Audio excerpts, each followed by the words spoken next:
I see a couple of hands go up. Okay, a lot of people, some people gravitate easily to diary writing, while others struggle. I have struggled. I have found that keeping a diary is more difficult for me than any of the other components of my practice.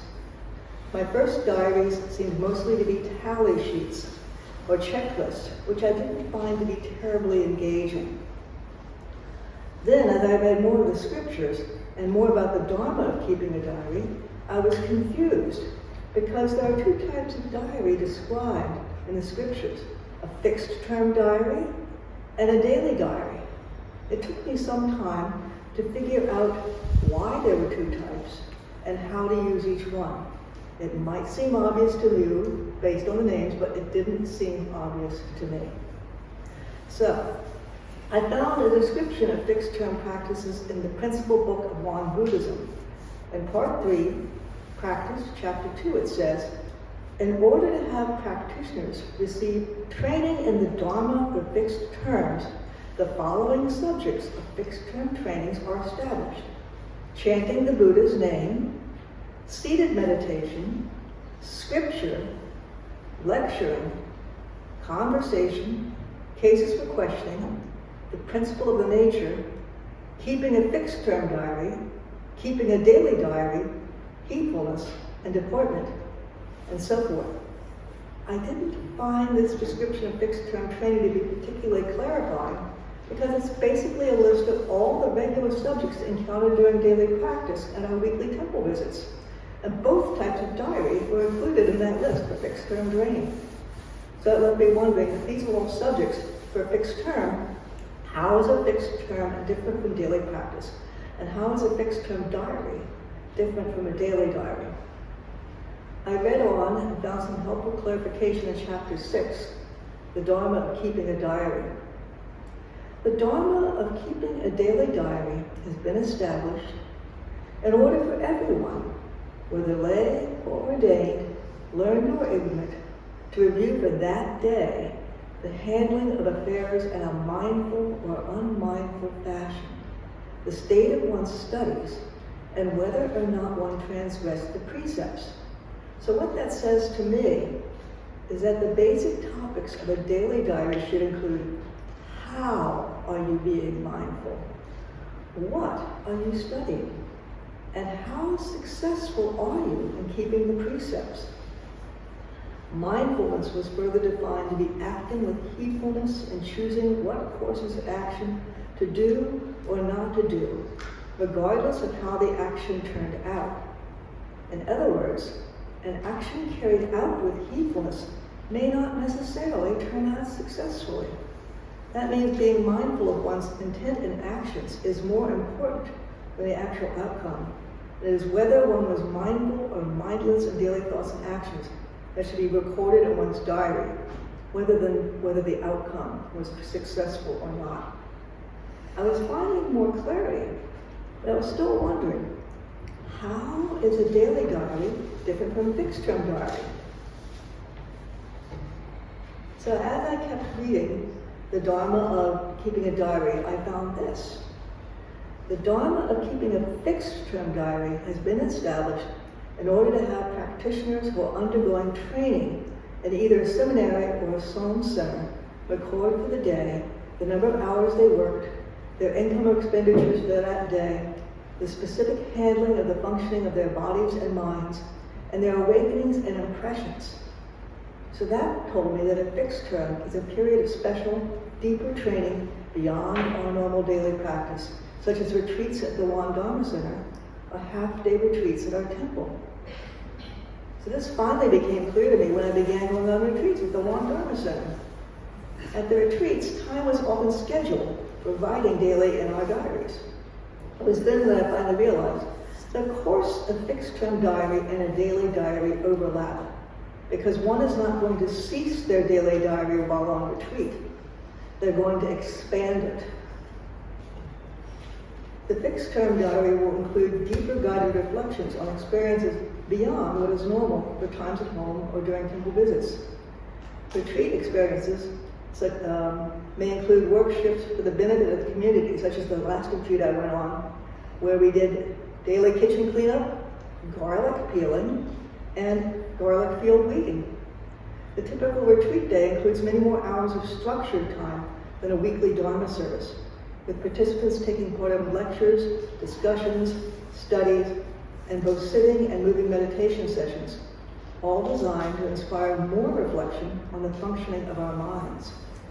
So paying attention to the functioning of our bodies, that also meant taking more notice of how we respond to all types of sensory conditions, especially drowsiness during lectures, which is a particular problem of mine. Some additional questions a retreat participant might reflect on in a fixed-term diary might include, did you participate in work duties to help the community today? Was spare time outside of scheduled duties or practices equally spent? Are you finding that maintaining noble silence is a benefit or a difficulty? Why? Have you noticed a deepening understanding of an essential truth? And what new insights did you gain from today's lecture? The one thing I put in my diary the last time I was at the Dharma Center was they had installed a new series of reflection places along the path that included a giant boulder and a placard explaining one of the 10 segments of the life of Sotasan. That was fun. So I recorded my impressions at every time I arrived in a boulder and read a plaque, and that's part of my diary for that retreat. So now I've finally found I can be successful with a fixed-term diary. Often the leader of a class or retreat will provide some guidance, either with a template or prompts for participants' fixed-term diaries, with a mix of tracking actions and writing topics for reflection. So if you were at any of our half-day retreats recently, you may remember the little booklets that Reverend MJ gave us. This is basically a form of fixed-term diary. It's for your reflections and your impressions as you go through the day. So you've been writing fixed-term diaries and didn't even know it. All right. So I now find taking the time to write reflections to be especially helpful. At one retreat, although I'm not a poet, I found myself writing haiku on my impressions and came home with a diary filled with haiku. Some of you heard some of those poems at one of the Dharma Arts sessions a while ago. At other retreats, we took times to copy out by hand the Ilwan Song Vow or the Heart Sutra, another meditative practice that I find leads to deeper understanding of the text. However, at home, I haven't been as successful with maintaining a daily diary.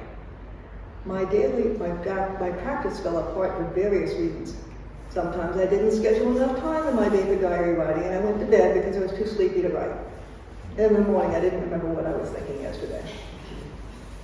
Or I got bored with checklists and decided a prompt was no longer relevant, or I was stuck in place writing the same response over and over every day with no progress. Right now, I am stuck on the precept B2. Check that one out. You'll see why I'm stuck. All right, over the years, I have tried to improve by trying out many different daily diary formats.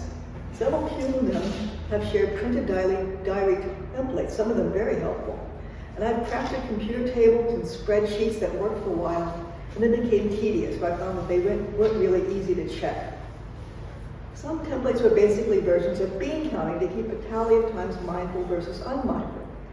I found that keeping tallies did not inspire me to be any more mindful. It was depressing to see my lack of progress. If I had been actually bean counting, I would have had a pocket full of dark beans. So that's why I found that didn't really provide a way to break out of that rut. It's like, yeah, I'm gonna go out and look at all the dark beans, but how do I get out of here? I had little success until my study trip to Korea last year. Reverend Song provided each study tour participant with a paperback Ma'un's Diary. And the name Ma'un has a double meaning. The syllable Ma means the mind, and the syllable means the thinking mind and emotions. The acronym MAUM stands for Mindful Awareness to Understand Myself. The practice and reflections in the diary were focused on meditation, prayer, scripture study, precepts, gratitude, and Buddha offerings. I liked its format because it began by explaining the reasons for each segment of the diary and provided some examples of typical diary entries. So it's like, oh yeah, I'm spot on with that type of diary entry. There were checklists, but also space and encouragement to write about why you fell short on checking off a task and how you dealt with sensory conditions and maintained mindfulness. So instead of just tracking my failures, I was examining and reflecting on how to deal with those failures and to replace my negative habits. The Mao diary reflections focused on one's responses to direct distractions, the quality of the day's practices, and what had been learned, rather than quantities of time. For example, becoming aware of a distraction, examining it, and then settling in deeper for a good meditation of 15 minutes is a lot more beneficial than 30 minutes of chasing intrusive thoughts around in your head. So nowhere does the diary ask, how long was your meditation today? Instead, the Mao diary asks how one responded both physically and emotionally to sensory conditions, which I found really helpful in recognizing triggers and developing more thoughtful responses. I especially enjoy wrapping up my daily diary entries with gratitude, the things I am grateful for that day. Because no matter how bad your day, there's always something you can be grateful for, and writing it down in your diary brings that back to you, that sense of gratitude. And also for noting any Buddha offerings. Did I help anyone out today in any way? Or did someone else perform a Buddha offering for me? So I write those down. So now I usually look forward to my diary writing time. Even if it's past my bedtime, it's like, I gotta sit down and write. And rather than continually requesting a new Mao book when my diary is, well, I think I have about 4 of these. I created a condensed format of the Mao diary for the day for myself, focusing on the portions I found to be most helpful. The Mao diary includes a section to lay out your plans for the day and whether one stayed on task.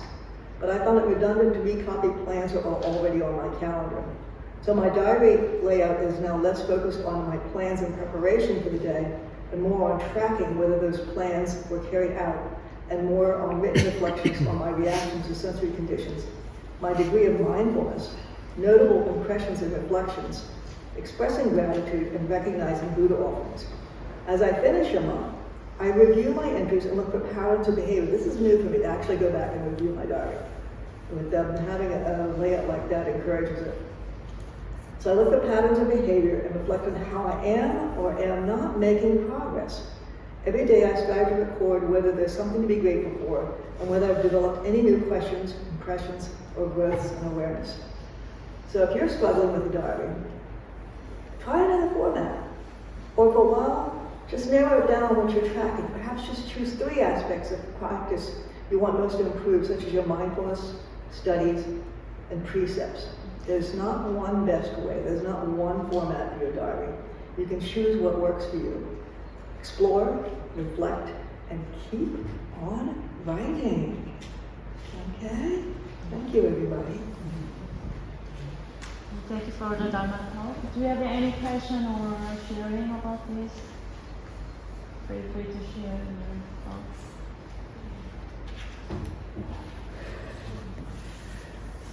Oh, Desi, yes. Thank you for your talk. Oh, you're welcome. Thank you.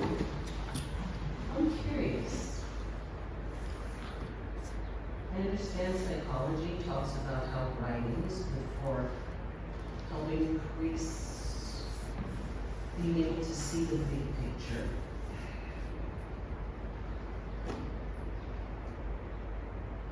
And I understand on certain levels writing is very helpful as a tool, and only a tool.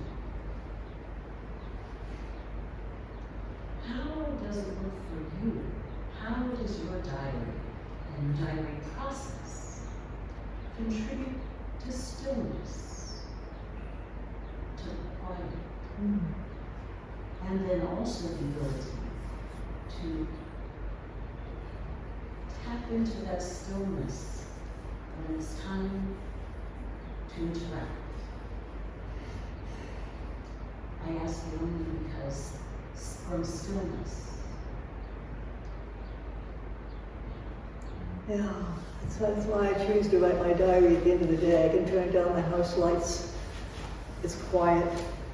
There's nothing still waiting to be done except to sit and reflect and get those reflections down on paper. So I can look at them later and check, keep on checking. It's a process. Yes. Do you find the process of writing those reflections gets it out of your mind so that you're not ruminating later on maybe things that didn't go the way that you would want it to? Okay, how does your mind do what?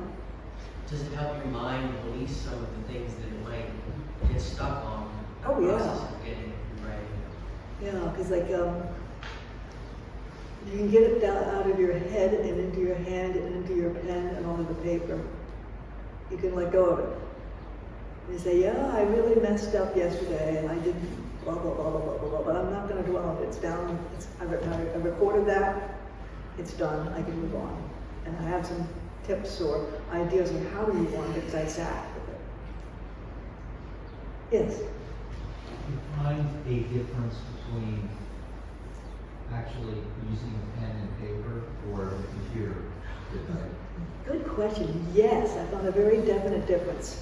I tried a computer format. It was like a really nice grid. It looked really attractive.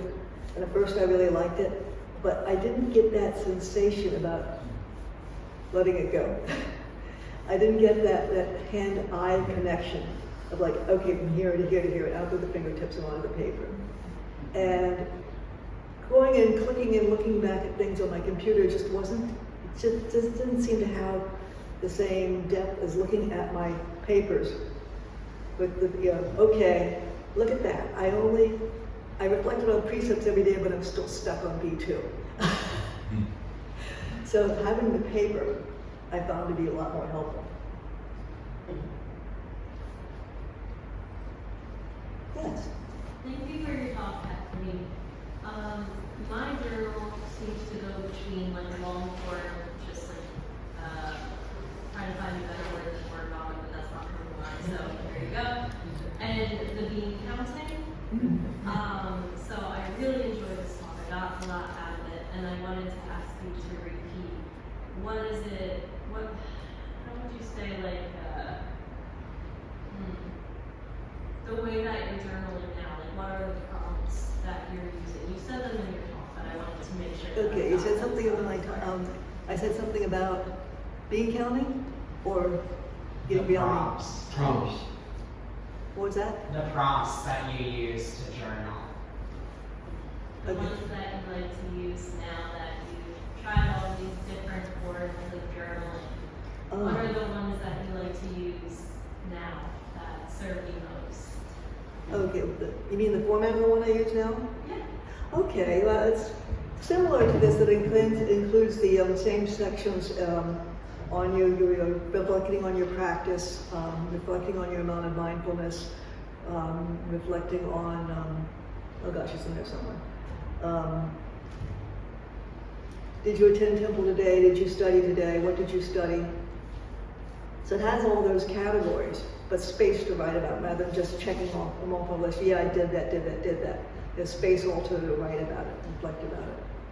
So I found that to be really helpful. Adding that thing of having a space to write rather than just going, yep, yep, yep, yep, yep, yep, yep. That makes me reflect more. Thank you.